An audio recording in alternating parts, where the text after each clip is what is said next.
우리 14절 같이 읽겠습니다. 그런즉 서서 진리로 너희 허리띠를 띠고 의의 호심병을 붙이고 평안의 복음이 준비한 것으로 신을 신고 모든 것 위에 믿음의 방패를 가지고 이로써 능히 악한 자의 모든 불화살을 소멸하고.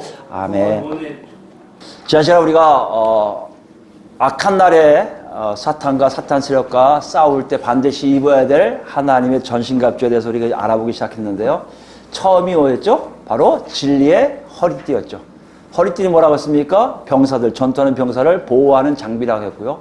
진리가 바로 우리를 보호한다는 것이죠. 어떻게 보호한다고요? 그리스도 안에 있을 때 하나님을 알게 된다는 것이에요. 하나님을 알 때 얻어지는 것이 진리라는 것이에요. 그것은 서로 공유할 수 있고 공통분모를 갈 수 있지만 우리가 생각해서 다른 것을 구별할 수 있는 눈도 될 수 있다는 것이에요. 진리가 있고요. 진리가 있는 사람의 특징이 뭐라고요? 바로 하나님의 자녀다운 삶이 나타나게 된다는 것이죠. 정직해지고 올바르게 되지고 성실한 삶으로 우리가 가게 되어 있다는 것이에요. 여러분 한 주간 어떠셨습니까?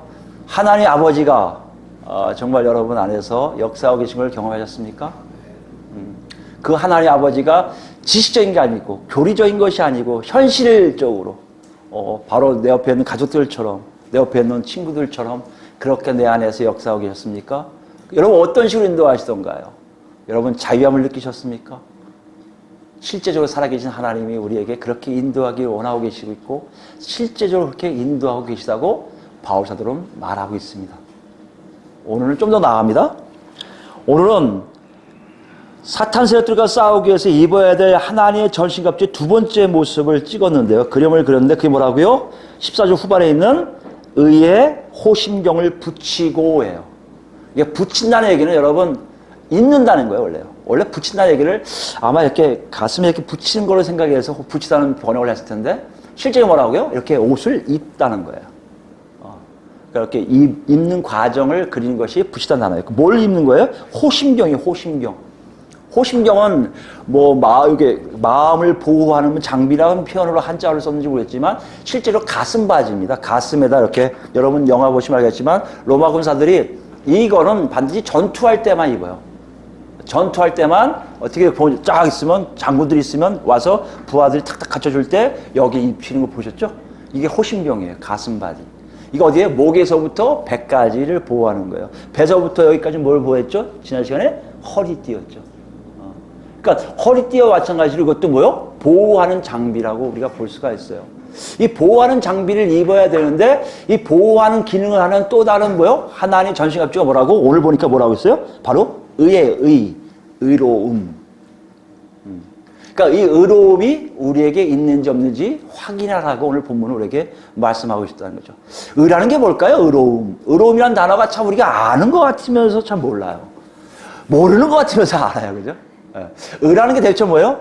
간단해요. 의인이 갖고 있는 덕, 의인이 갖고 있는 자질, 의인이 갖고 있는 상태를 얘기해요. 역으로 얘기하면 어떤 사람을 의인으로 칭할 수 있는 상태를 얘기해요. 더 혼동이 오죠? 결론적으로 얘기하면 의인이 갖고 있는, 의인들만 나타낼 수 있는 자질들, 상태들, 덕, 이것이 의로움이라는 것이에요. 이걸 얘기할 때마다 우린 간단하게 얘기하고 싶어요. 뭔가 정리하고 싶어요. 그래서 많은 분들이 옳고 그름이라고 얘기해요. 옳고 틀리다는 얘기를 합니다.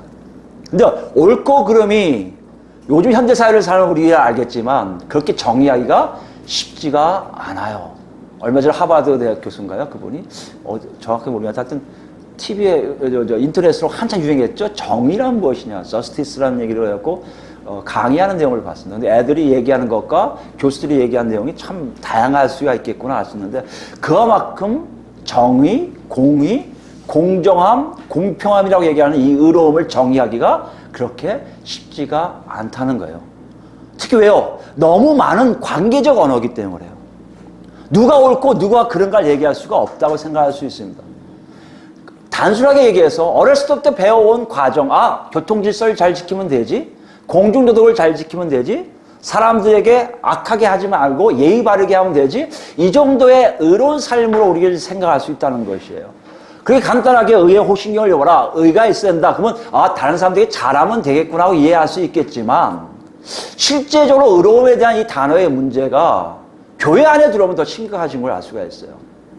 교회 안에 들어와서 의로움을 얘기하면 많은 사람들이 의로움은 단지 학자들, 신학자들이나 얘기하는 거나 혹은 목사들, 사역자들만 얘기하는 거겠지 하고 생각을 많이 하고 있다는 것이에요. 그만큼 의로움이라는 단어는 자기하고 무관심하게 여겨지는 단어일 가능성이 많아요. 대표적인 케이스가 뭐예요? 어느 목사님들이 각자 이렇게 그룹을 나눠서 어떤 분은 우리는 의인입니다. 그러면 그게 맞는 것 같고 어떤 분이 우리는 죄인입니다. 그러면 그분도 맞는 것 같아요. 내가 의의 기준이 없기 때문에 의가 무엇인지 모르기 때문에 목사님들이 얘기하는 것 따라서 의인이 됐다가 죄인이 됐다가 할 때가 많이 있다는 것이에요. 그리고 또 이걸 가운데에서 의인이면서 죄인입니다 라고 얘기하는 친구도 많다는 얘기예요.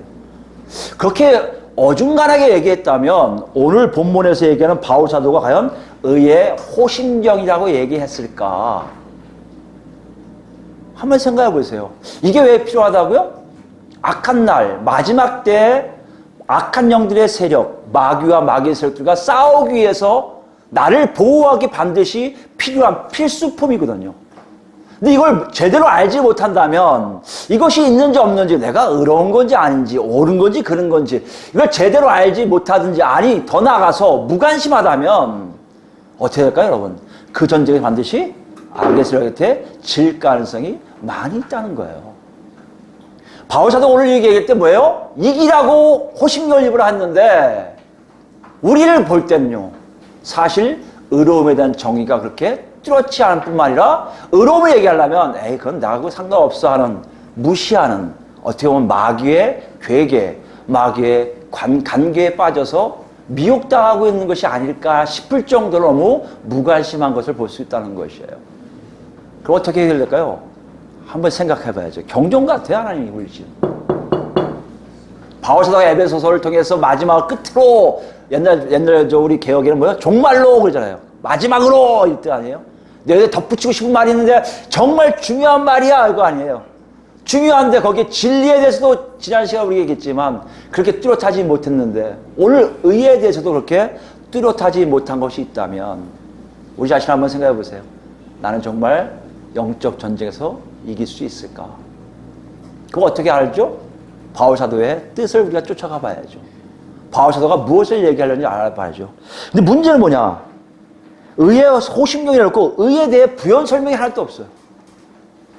의라는 것은 이런 거야 하고 했을 텐데 의의 호심경을 그냥 끝내버려요. 그럼 우리가 어떻게 알 수 있습니까? 의로움이 뭐라고 알 수 있어요? 막연하게 명제로 삼을까? 착하게 사는 것? 뭐 좋게 사는 것 이렇게 할까요? 아니죠. 그거는 에베소서 얘기하는 의의 호심경에서 멀어질 수 있고 방패, 우리 보호막이를 될 수 있는 가슴박이가 안 될 수가 있다는 것이에요. 그러니까 어떻게 생각할까요? 힌트를 가진 건 유일하게 누구요? 저자가 바울이 유대인이었다는 것을 우리가 알 수 있어요. 바울이 유대인인 걸 가지고 한번 생각해 보자고요. 유대인이 갖고 있는 의에 대한 것들이 어떤 것인가? 그것을 분명히 에베소 교인들한테 가르쳤을 것이고 에베소 교인들에게 의라는 얘기가 나오면 대부분 그 말에 수긍하고 있었을 거란 말이에요. 여러분이 갖고 계신 의에 대한 것들, 여러분이 알고 있는 의라는 것이 지금 사도 바울이 얘기한 의라면 여러분 지금은 의의 호심경을 갖추고 있는 것이고요. 만약에 여러분이 알고 있는 의가 사도 바울이 얘기하는 의와 다르다면 여러분 가짜 호심경을 지금 입고 있다는 것이에요. 전혀 도움이 안 되는 이런 심각한 상황에서 우리 한번 바울 사도가 어떤 의를 얘기하는지 한번 들어가 볼까 합니다. 유대인들에게요, 이 의라는 단어는 관계적 언어였잖아요. 사람들과의 관계적 언어인데 관계적 언어에서 더 나가서요 경험적 언어예요. 경험적 언어라고 생각한다면 뭐요? 내가 이렇게 경험해서 얻었던 상황이 있는데 그 상황을 표현할 수 있는 가장 적절한 단어가 뭐다? 의로움이야 라는 얘기예요. 거꾸로 하는 게 아니에요. 그게 중심이 누구예요? 하나님이세요. 유대인들이 하나님을 만나면서 뭘 알게 됐다고요? 그 상황을 통해서 의로움이라는 단어를 알게 되었다는 것이에요. 그 정리한 게 뭐라고요? 하나님은 의로우시다예요.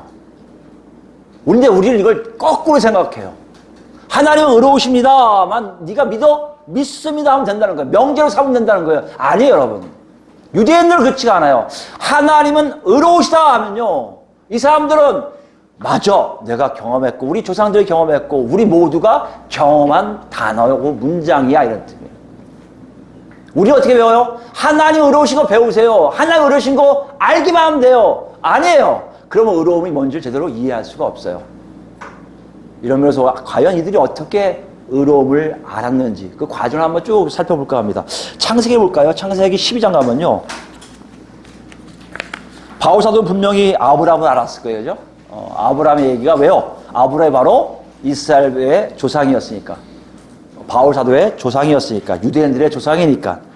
근데 12장에 보면 1절부터 보시면 알겠지만 하나님이 아브라함을 부르신 장면이 나옵니다. 12장 1절입니다. 읽습니다. 여호와께서 아브라함에게 이르시되 너는 너의 고향과 친척과 아버지 집을 떠나 내가 내게 보여줄 땅으로 가라. 내가 너로 큰 민족을 이루고 내게 복을 주어 내 이름을 창대하게 하리니 너는 복이 될지라. 너를 축복하는 자에게는 내가 복을 내리고 너를 저주하는 자에게는 내가 저주하리니 땅의 모든 족속이 너로 말미암아 복을 얻을 것이라 하신지라. 이에 아브라함이 여호와의 말씀을 따라 갔고 롯도 그와 함께 갔으며 아브라함이 하란을 떠날 때 75세였더라. 아브라함이 그의 아내 사레와 조카 롯과 하란에서 모은 모든 소유와 얻은 사람들을 이끌고 가나안 땅으로 가려고 떠나서 마침내 가나안 땅에 들어갔더라. 지금 뭐 하신 장면이에요? 하나님과 아브라함의 만남의 모습, 그리고 하나님이 아브라함에게 말씀하신 내용에 대해서 지금 그리고 있어요. 그 내용은 뭐예요? 어떤 한 지역으로 가라는 거예요. 그게 어디라고요? 가나안 땅이에요. 거기가 네가 가면 너 이름을 창대케 할 것뿐만 아니라 너희 민족을 잘 되게 하고, 그 다음 뭐요? 네가 복 주면 복 주고 너에게 저주하는 사람 저주 내리고, 어찌됐든 간에 다른 모든 민족들이 너 때문에 복을 받게 될 거라는 약속을 하세요.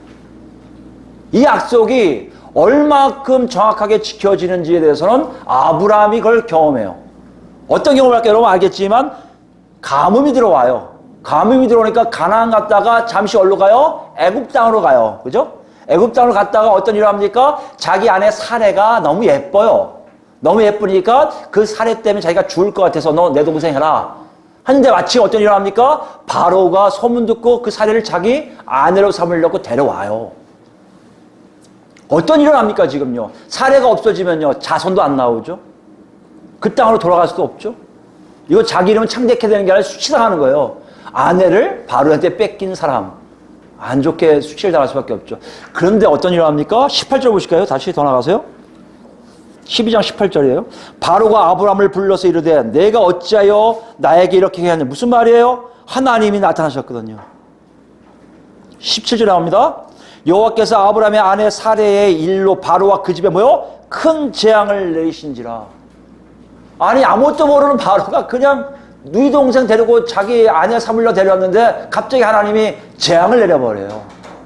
그때 바로는 놀란 거예요. 그 내방을 당한 거예요. 그리고 아브라함 부른 게 바로 18절 여기입니다. 내가 어찌하여 나에게 이렇게 하느냐? 내가 어찌하여 그를 내 아내라고 내게 말하지 아니하느냐? 내가 어찌 그를 누이라 하여 내가 그를 데려다가 아내 삼게 하였느냐? 내 아내가 여기 있으니 이제 데려가라. 재앙이 뚜렷했던 거예요. 너 아브라함의 아내 건드리면 너 나한테 큰일 날 줄 알아? 이게 뭐라고요? 하나님이 약속하신 것을 그대로 이루시는 인격적 하나님을 아브라함이 만나게 됩니다. 거기에는 아브라함이 단순하게 우리는 이렇게 생각했어요. 아브라함을 보호하시기 위한 것도 있겠지만 12장 1절에서 5절까지 읽은 그 내용이 그대로 있어서 그대로 실현되기 위해 하나님이 보호하신 일이라요. 그뿐만 아닙니다. 20절 보시면 바로와 사람들에게 그의 일을 명하며 그들이 그와 함께 그의 아내와 그의 모든 소유를 보내었더라. 그리고 올라오는데 굉장히 은금이 풍성한 채로 13장에 올라와요. 다시 가나안 땅으로 들어가는 걸 볼 수가 있습니다. 가나안 땅으로 가게 하신 하나님이 그 아브라함의 약속하신 것을 반드시 지키고자 한 일들이 아브라함에게 실제적으로 일었었고요. 아브라함에게 있었나요? 아니요. 그 아들 이삭에게도, 그 아들 야곱에게도 일어나기 시작합니다. 야곱도 멀리 갔다가 다시 돌아오게 하고요. 또 누구요?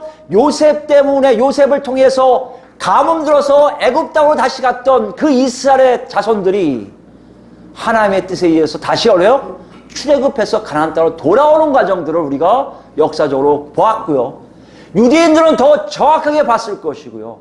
그 살아오는 과정 속에 조상들로부터 얘기 들어온 많은 일들 중에 하나님이 말씀하신 것은 반드시 이루어지고 하나님이 약속하신 것은 반드시 약속을 지키시는 분이라는 것이에요. 이것이 그들에게 너무나 크게 와닿는 거예요.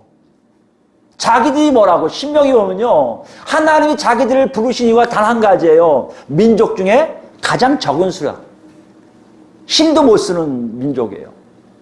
그들을 부르신 이유가 뭡니까? 힘도 못 쓰는 민족을 통해서 하나님의 위대하심과 하나님의 대단하심을 보여주기 위해 만방에 펼치기 위하게 펼쳐지는 거 아닙니까? 그렇게 자기 자신들을 알고 있는 이스라엘 백성들인데 전지전능하신 하나님이 그들에게 나타나셔서 먼저 약속하시고 말씀하시고 그대로 그들에게 이루어지게 하는 것을 보았다는 것이에요. 이걸 뭐라고 표현한다고요? 의로움이에요, 의로움.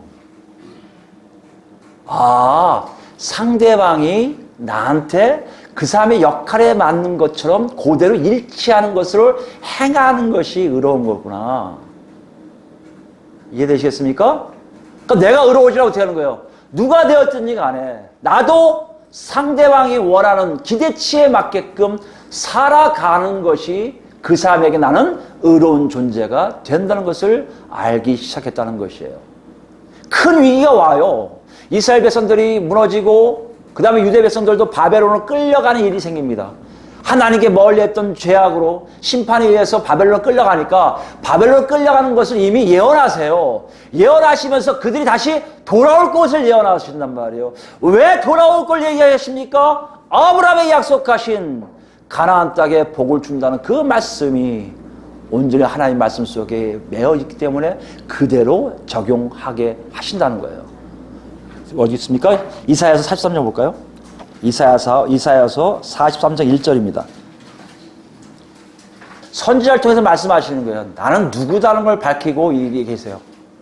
요 상황은 여러분 좀 읽으시면 알겠지만 저 나중에 설명하겠습니다. 읽으면서 야곱아 너를 창조하신 여호와께서 지금 말씀하시니라. 이스라엘아 너를 지으신 이가 말씀하시니라. 너는 두려워하지 말라. 내가 너를 구속하였고 내가 너를 지명하여 불렀나니 너는 내 것이라. 이건 하나님이 이스라엘 백성들에게 약속하신 내용이에요. 네가 너 이제 내 백성이 될 거고 난 너의 하나님이 될 것이다. 이걸 다시 한번 천명하시는 거예요. 그리고 어떤 일 보세요. 2절 보세요. 내 것이 되면 하나님 것이 되면 어떤 일 합니까? 하나님의 그 말씀에 의해서 하나님이 역사하신 걸 보여주는데 내가 물 가운데로 지나갈 때 내가 너와 함께 할 것이라. 강을 건널 때 물이 너를 침몰하지 못할 것이며 내가 불 가운데로 지날 때 타지도 아니할 것이요 불꽃이 너를 사르지도 못하리니 대저 나는 여호와 내 하나님이요 이스라엘의 거룩한 이요 내 구원자임이라. 내가 애굽을 너의 성량물로 구스와 스바를 너의 대신하여 주었노라. 다른 민족을 주어서라도 너를 살리는 하나님의 모습을 이들은 체험하게 됩니다. 이스라엘 백성들이 물론 망했어요. 망해서 잘못되고 있어요. 유대인들은 자기들이 그렇게 되지 않을 거라고 착각할 수도 있습니다. 그런데 이 예언은 그런 하나님의 역사 속에 너희들이 어디 가 있든지 어떤 일이 일어나든지 내가 반드시 너희를 구원하고 너희를 지키시겠다는 하나님의 굳은 약속이에요.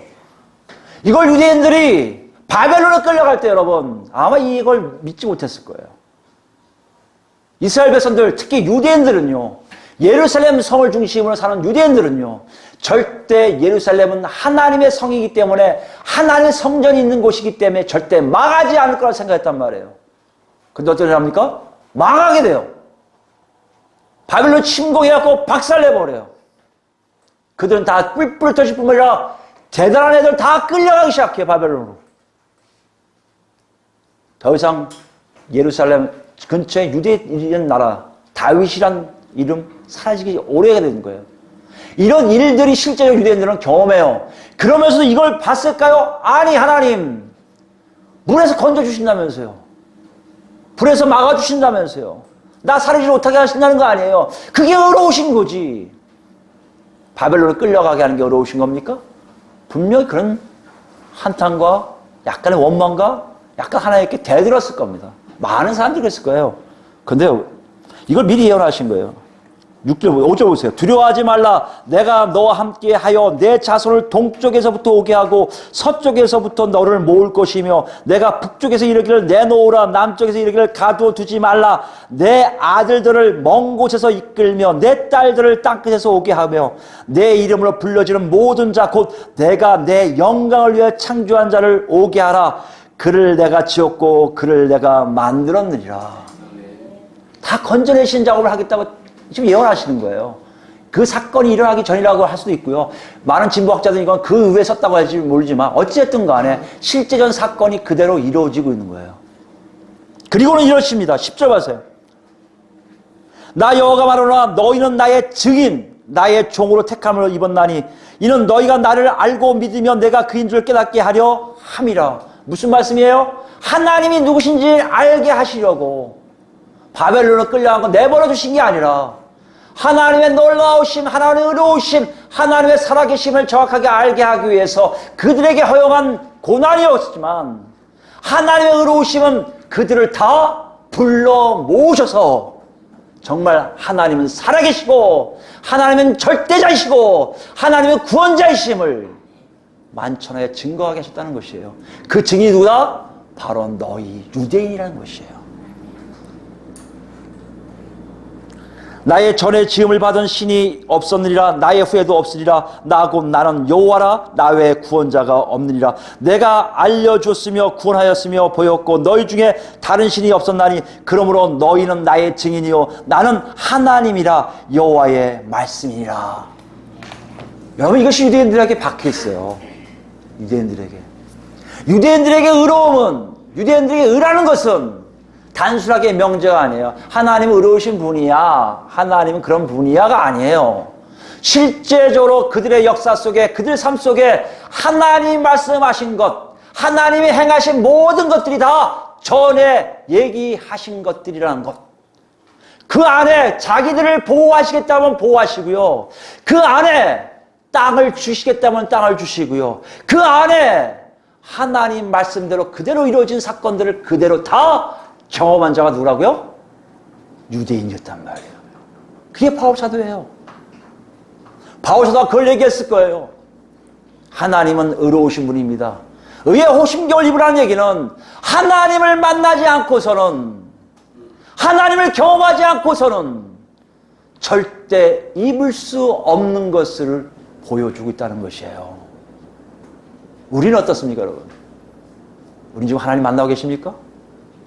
그럼 여러분 의의 호심경을 입고 계셔야 돼요. 하나님을 못 만나고 있습니까? 아마 의의 호심경은 없을 겁니다. 그럼 어떻게 우리가 의의 호심경을 입었는지 아닌지 우리가 하나님을 만났는지 어떻게 알 수 있어요? 다시 바울 사도를 얘기할게요. 바울 사도는 그게 끝난 줄 알았어요. 그래서 무진장 율법만 지키면 된다고 생각했어요. 열심히 애를 썼어요. 왜 그랬을까요? 이사야 11장 잠깐 보고 가겠습니다. 11장 보시면 이사야서 11장 1절부터 보시면 이사야 선지자를 통해서 예언을 하시는데요.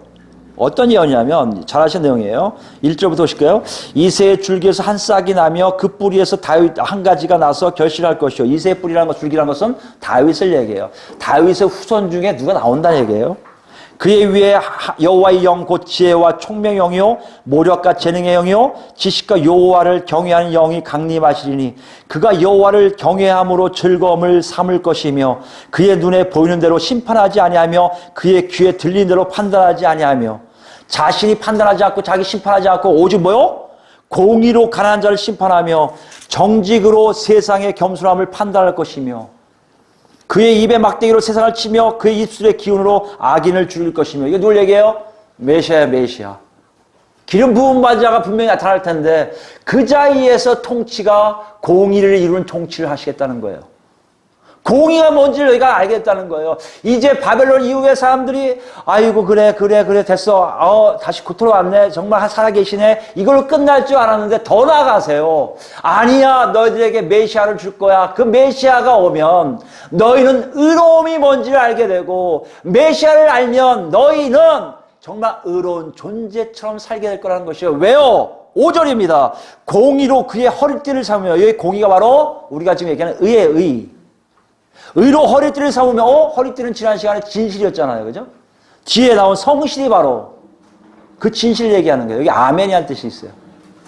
이게 바로 70력에는 바로 우리가 얘기한 진실로 얘기해요. 진실로 진리로 그의 몸에 띠를 삼으리니 같은 맥락이에요. 진실과 의가 뭘 한다는 거예요? 그 메시아를 움직이게 한다는 거예요.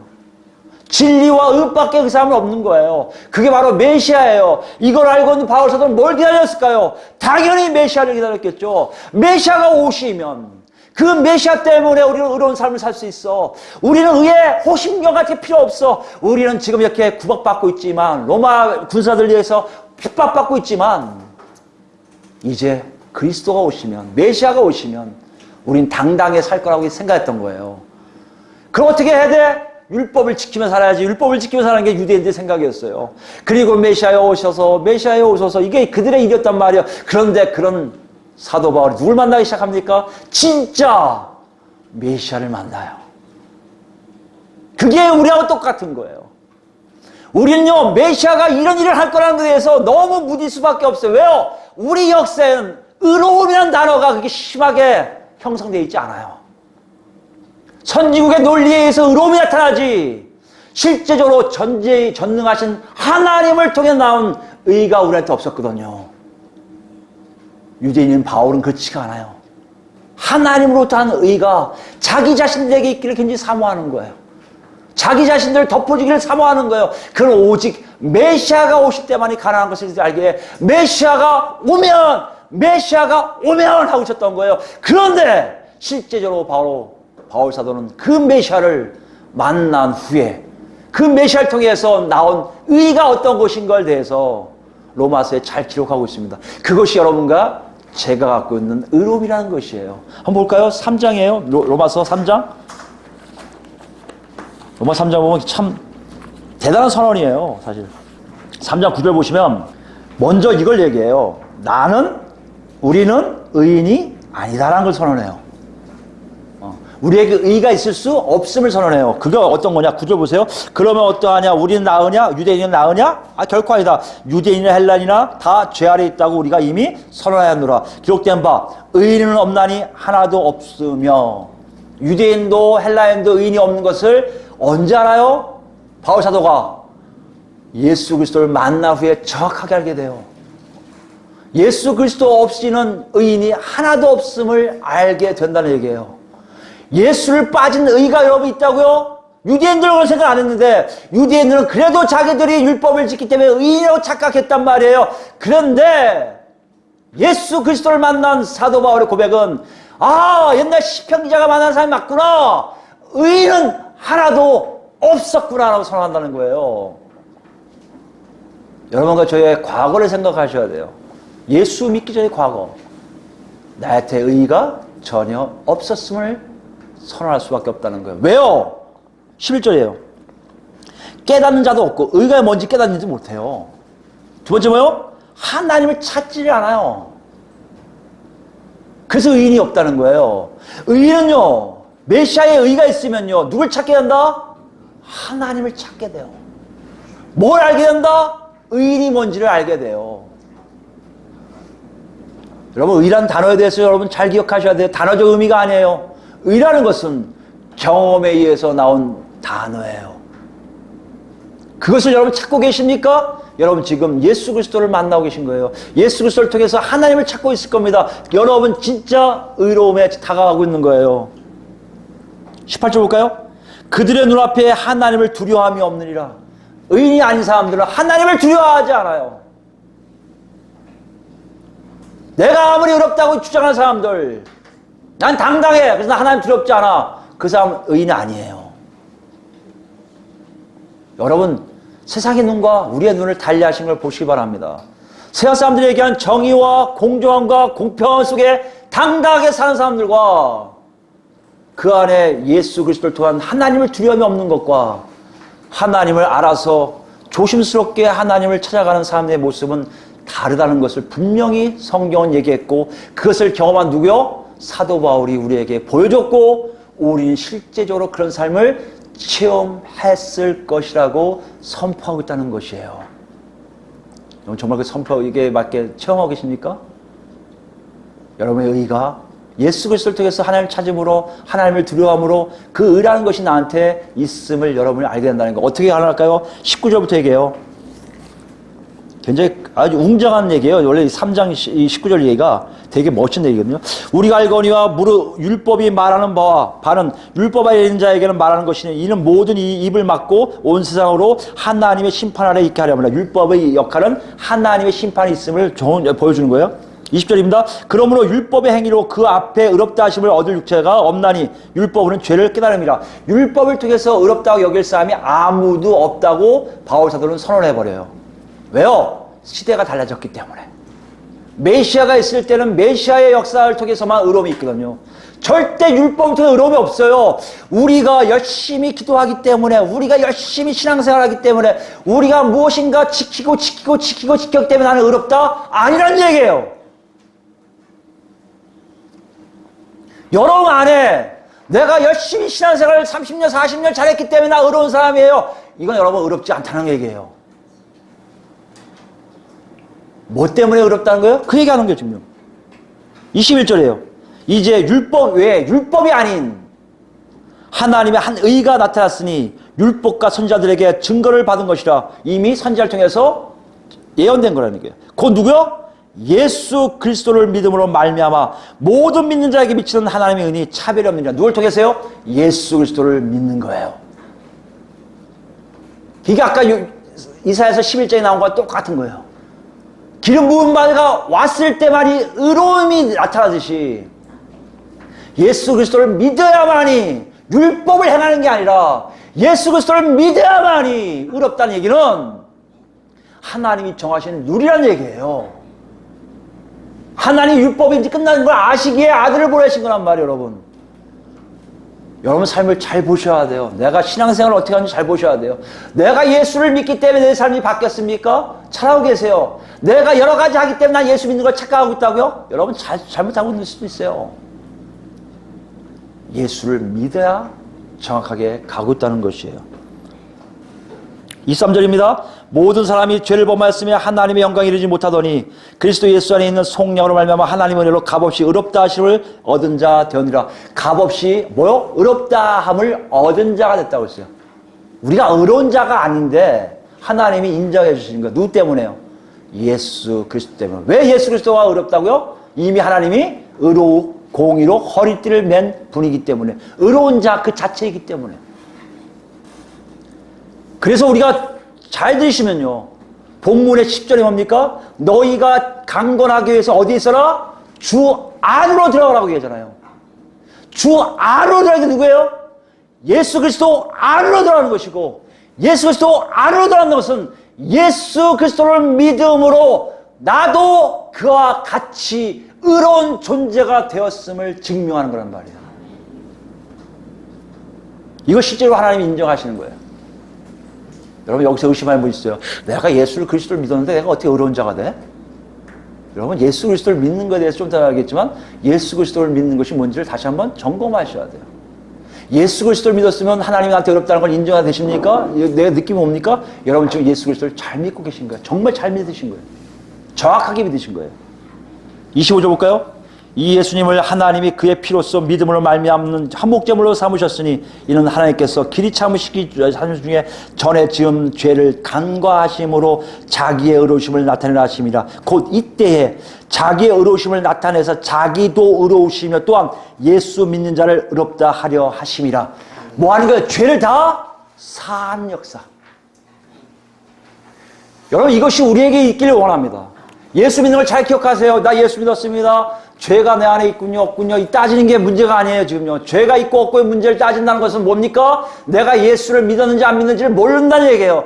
예수를 믿으면 어떤 일을 한다고요? 하나님이 의로우신 것을 알게 될 뿐만 아니라 내 자신이 예수님 때문에 하나님과 마주할 수 있게끔, 하나님을 만날 수 있게끔 하나님이 쟤는 의로운 자라고 인정해 주신다는 것을 안다는 거예요.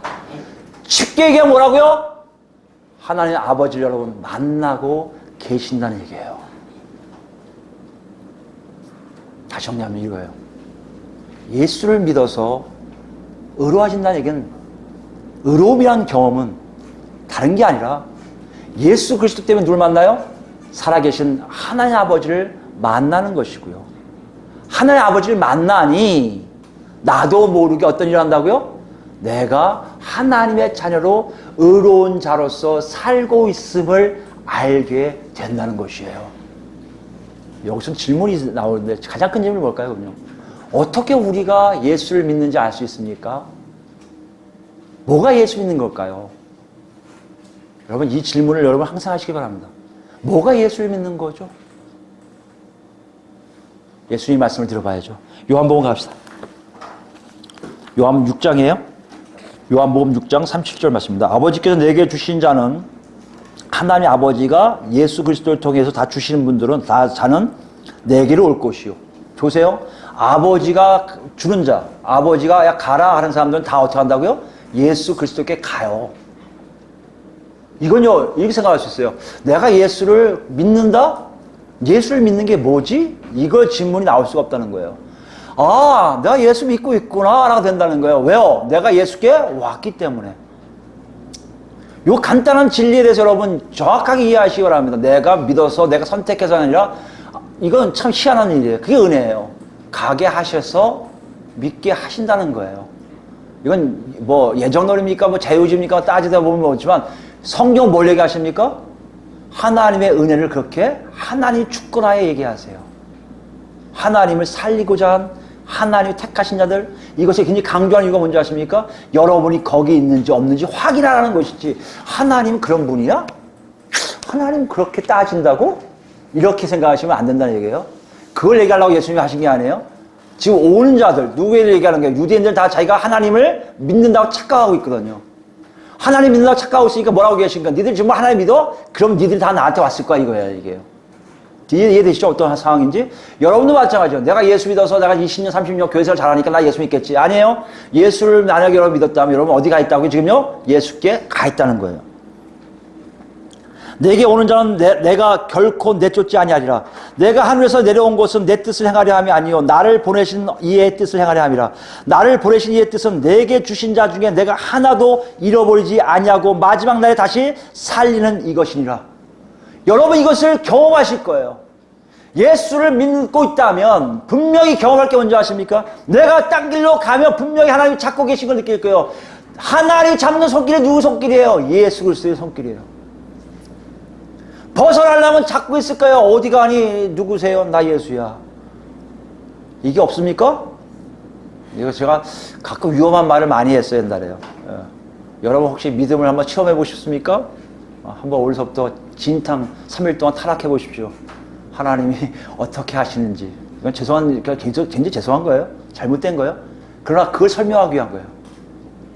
하나님 절대 주권을 설명하기 위한 거예요. 하나님 분명 어떻게 하신다고요? 됐다 가자. 그만해.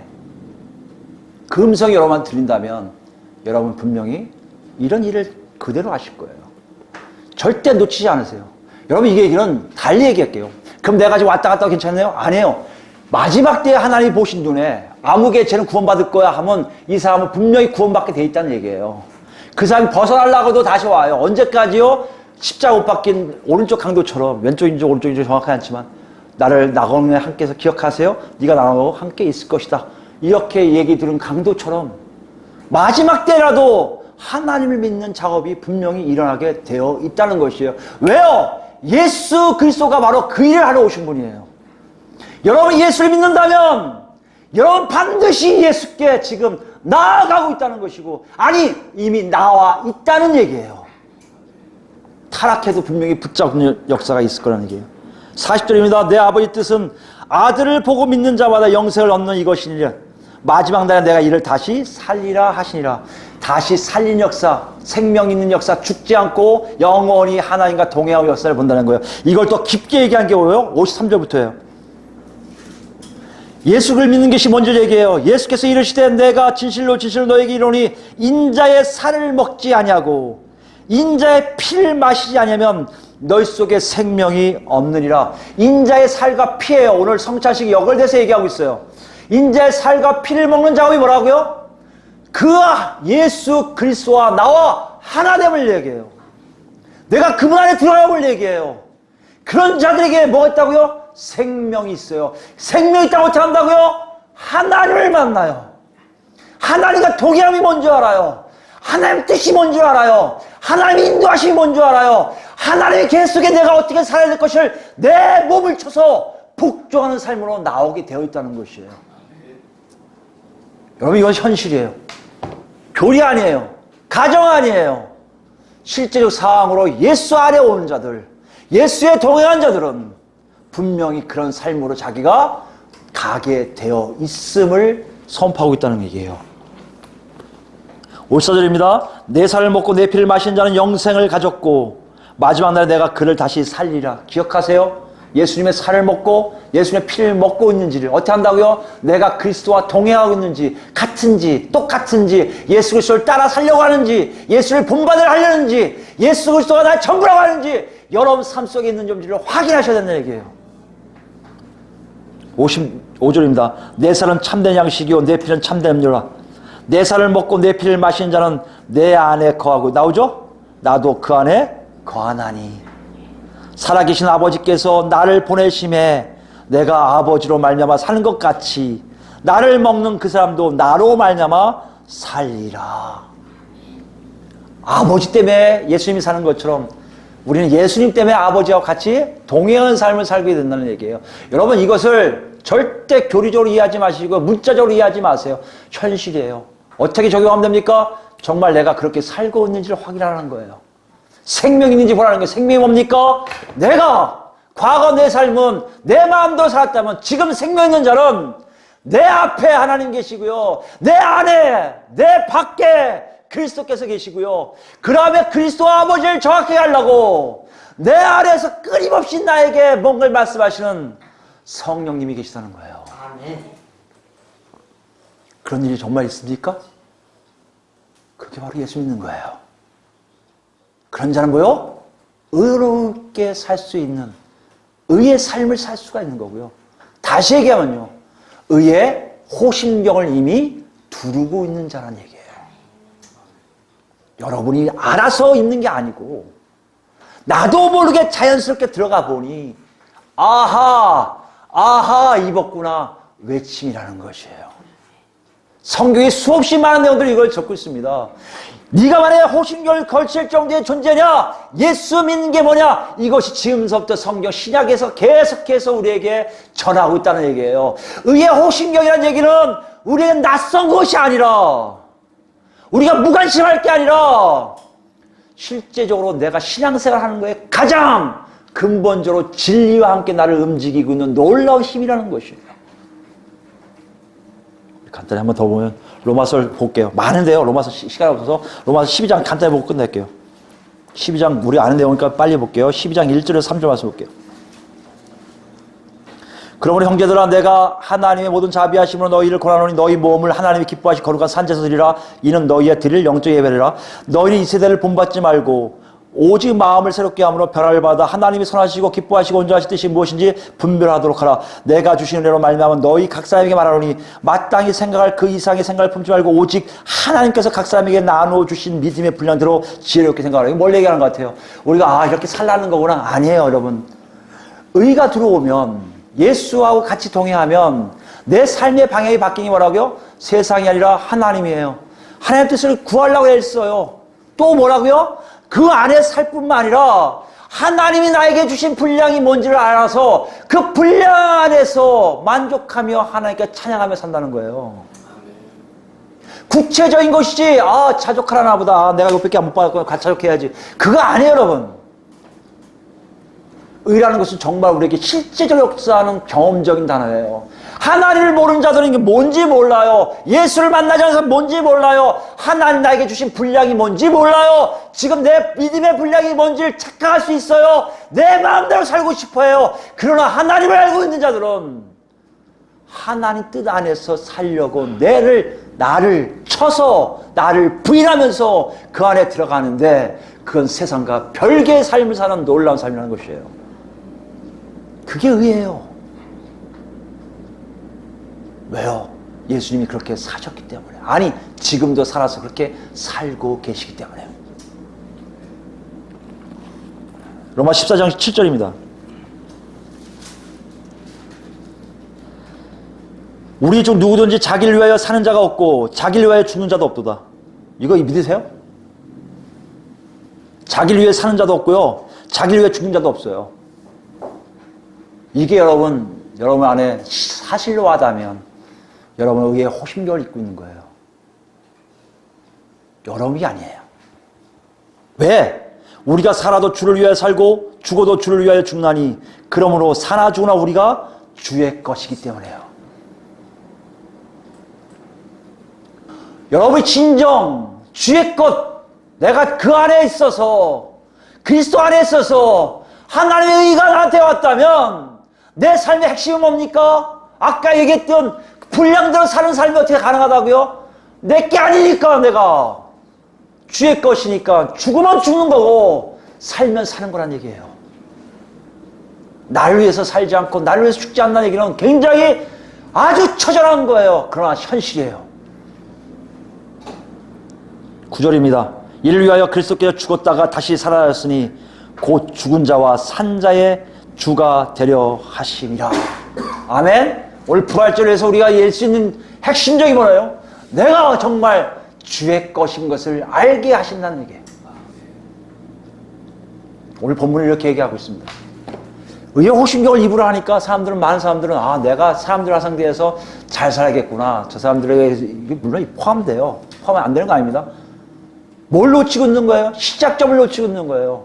여러분의 의의 호심경을 입을 수가 없어요. 여러분이 달라갈 수 없어요. 전신갑주는 하나님이 부여하시는 거예요. 하나님이 부여하신 의가 여러분한테 있습니까? 그럼 뭐예요? 예수 그리스도를 통해서 아버지를 만난 사람들만 알 수 있는 예수 그리스도의 귀하신 피의 역사, 예수 그리스도의 죽으심과 부활하심이 나를 완전히 뒤바꿔놓고 하는 사람들. 지금부터 내 삶이 내가 아니요 오직 하나님 뜻대로 살겠다고 다짐하는 사람들. 그 사람들에게 뭐가 있다고요? 의의 호심경이 싹 하고 있다는 것이에요.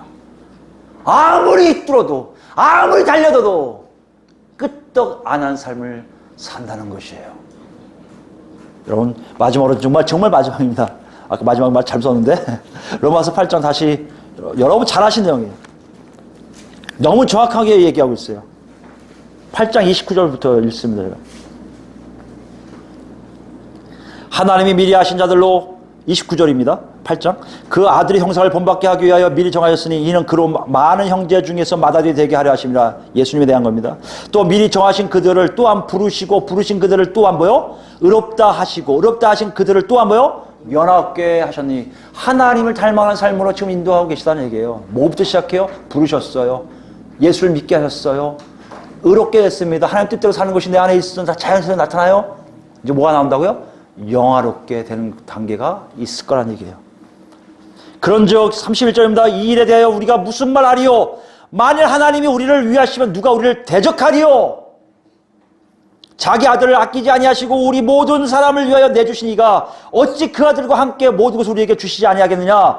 누가 능히 하나님께서 택하신 자들을 고발하리요? 의롭다 하시는 하나님이시에요. 여러분, 여러분이 아무리 죄를 짓는다도 내가 죄를 짓고 지어도 하나님이 의롭다 하시면 여러분과 저는 의로운 자예요. 그렇기 때문에 우리 안에 의가 나오는 거예요. 여러분과 제가 죄인이라면 절대 의가 나오지 않아요. 왜 이 사역을 우리 스스로 폄하합니까? 이 사역을 왜 우리 생각으로 하나님을 폄하합니까? 하나님 뭐라 한다고 그랬대요? 너 예수 믿었어. 너 의인이야. 너 의로운 자야. 그러니 어떻게 알아? 의를 나타나며 살면 되라는 거 아니에요, 여러분. 우리 삶 속에 의가 있는지 없는지 확인한 작업이 필요하지만 절대적으로 더 필요한 건 뭐예요? 하나님이 나를 의인으로 인정해 주셨다는 사실.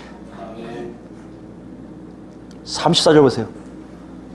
누가 정죄하리요? 죽으실 뿐만 아니라 다시 살아나신 이는 그리스도 예수시니 그는 하나님 우편에 계신 자요 우리를 위하여 간구하신 자시니라. 증거가 있어요. 누구요? 예수 그리스도.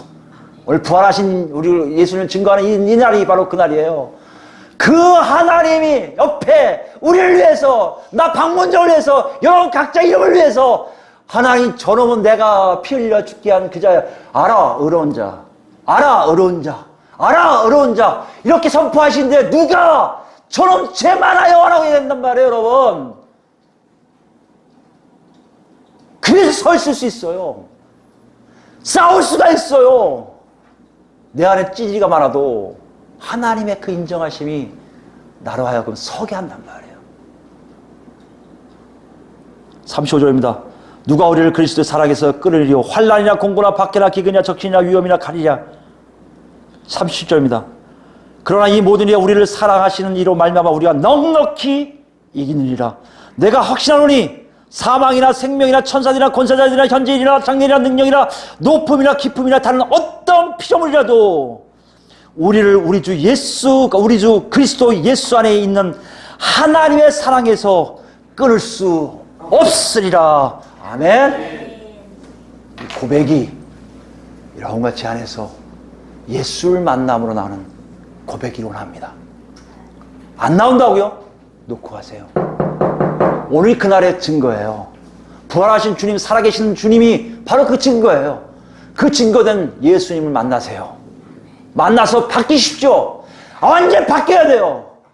그때 여러분 정말 의란 단어가 의인에게 나온 덕과 의인에게 나온 자질과 의인에게 나온 상태처럼 정말 우리가 의인이 돼서 우리 삶의 질이, 덕이, 상태가 바로 의로움이라고 나타날 거라는 얘기예요. 이런 놀라운 삶을 다 삶으로 하나님께만 경배하는 우리 모두가 되길 예수 이름으로 축원드립니다. 아멘.